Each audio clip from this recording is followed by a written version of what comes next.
Books don't burn quietly. They scream. As flames turn pages to ash, the ideas flee into memory, whispered onward by those who listened. Every banned book marks a moment when truth frightened power so much that it demanded silence. Imagine drifting through libraries filled with ash, or sealed archives where absence speaks louder than presence. You start to realize that suppression isn't about ink and paper.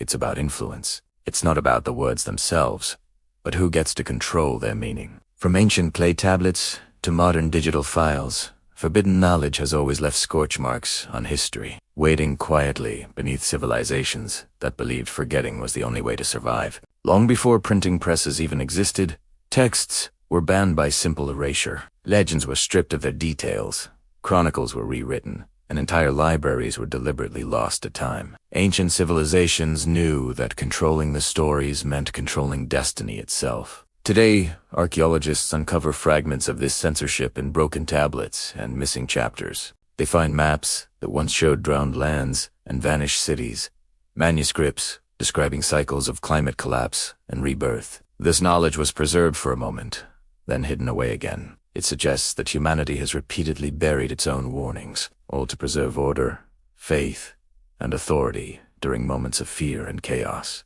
But some of these banned books survived as shadows. They were copied in secret, encoded in allegory, or hidden within mainstream religious and philosophical works. They preserved incredible references to lost civilizations, advanced engineering, and ancient maps that charted coastlines before ice ages and cataclysms altered the world. When these texts resurfaced, they threatened established timelines because they implied a shared global knowledge across continents and eras. They spoke of climate events not as myths, but as lived catastrophes, and each rediscovery triggered new suppression, classification, or ridicule, ensuring the public never got to assemble the full picture. This pattern repeated right into our modern era. Books that questioned conquest, exposed political manipulation, or connected archaeology with climate science faced bans, trials, and destruction. Why?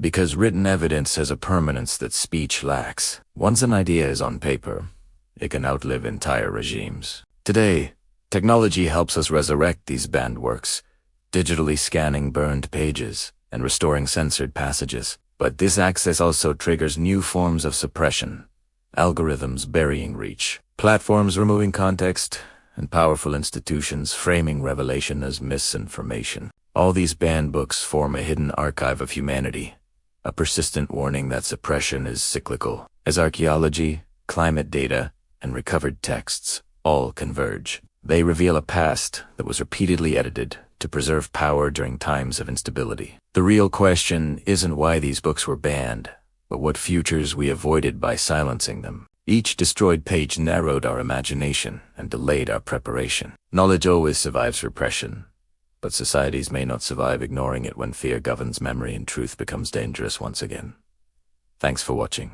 Have you ever wondered why books are banned? It's not always about what you think. As power became more centralized, banning books wasn't an act of panic. It was a calculated move to control reality by limiting what people knew. Religious councils, imperial courts, and governments all made lists of dangerous texts. These books weren't banned because they were nonsense, but because they connected myths to evidence and archaeology to memory. Many of these works describe ancient wars caused by climate change, migrations, and resource collapse. This directly challenged the official stories of divine kings or heroic founders. When these books circulated, they threatened obedience.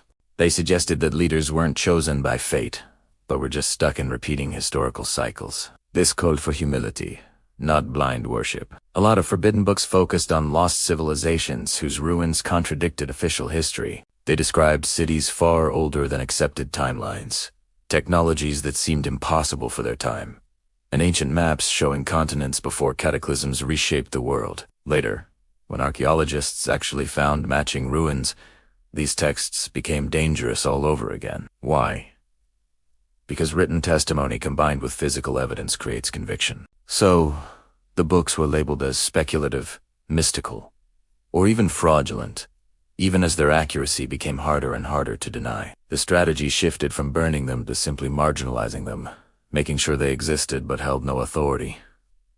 Climate change is a recurring theme in these banned pages. It wasn't described as a slow, gradual process, but as a violent, abrupt turning point. We read about floods that wiped out coastlines, droughts that toppled empires, and sudden cold snaps that sparked massive wars. These accounts clashed with the comforting idea that humans are always in control of their destiny. As modern science began confirming these ancient, abrupt climate events, the old books gained a new, urgent relevance. This prompted even more resistance. Acknowledging them meant admitting that civilizations fall when warnings are ignored, and that hiding this knowledge wasn't a neutral act, it actually made us unprepared, repeating the same mistakes all over again. With the internet, these banned books have resurfaced digitally. They're scanned, shared, and compared globally, revealing patterns that were once impossible to see. Connections are forming between texts from different centuries and cultures, all describing similar collapses and resets. But this new visibility has also triggered new forms of censorship.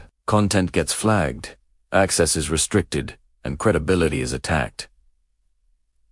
They aren't burning pages anymore. They're drowning them in a sea of doubt. When censorship becomes invisible, it's far more effective. Ideas just fade away without a fight. These books endure because they describe human tendencies. Our impulse to hide danger, to rewrite failure, and to choose order over truth. As more fragments of this lost knowledge return, it becomes clear that banning was never about protecting people. It was about protecting the stories that justified power. What was silenced might be exactly what we needed most, not to control the past, but to survive the future that is already approaching.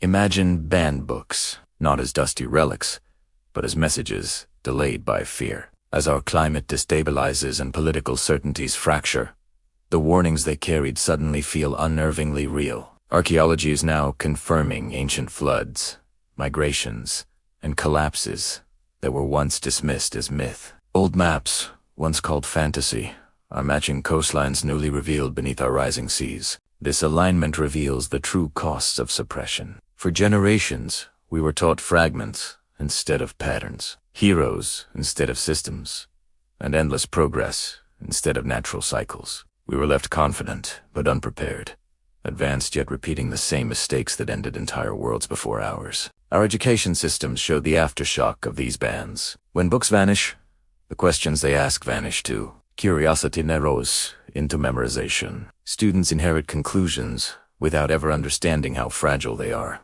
But modern reconstructions are reintroducing these lost perspectives. They show ancient thinkers grappling with climate, war, and the limits of their worlds not as myths, but as serious analysis. This is unsettling, because it implies the past wasn't ignorant, only silenced. It suggests that our modern confidence rests on an edited foundation. As these once banned ideas resurface, they don't just challenge our knowledge. They challenge the authority that decided certain truths were too dangerous to teach. As these connections become clearer, political resistance grows. Acknowledging the value of banned books forces accountability. It reveals that suppression made us vulnerable, just as much as ignorance ever did.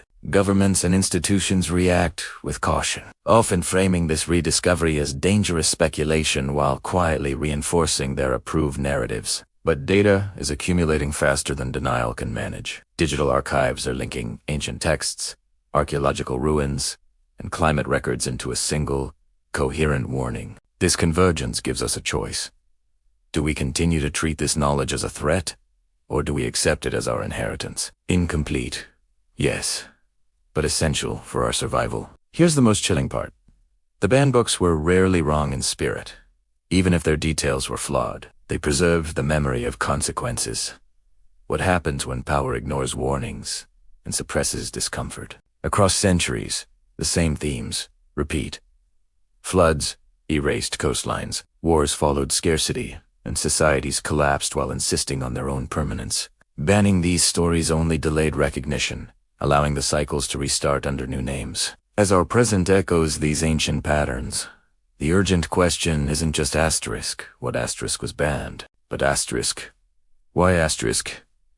We keep choosing silence over adaptation until it's almost too late. The knowledge is now here, accessible and waiting. The responsibility has shifted from institutions to individuals. If we ignore these once banned books again, the future won't ban our story. It will simply bury it leaving fragments for another civilization to rediscover, wondering why we had the warnings, the evidence, and the time, yet chose to forget. Thanks for watching.